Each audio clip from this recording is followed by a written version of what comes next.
Raigad breaking. माणगावच्या Goregaon परिसरात ढगफुटी सदृश पाऊस. गारळ, गोरेगाव, पुणेगावला पावसानं चांगलंच सोडवलं.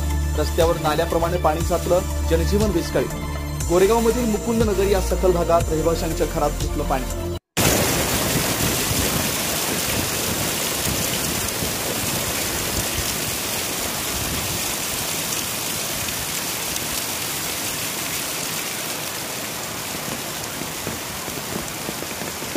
तेव्हा मी बोलत त्यांना जायला रस्ता नाही तरी ते गेलं चालत. तेव्हा जायला रस्ता नाही. काय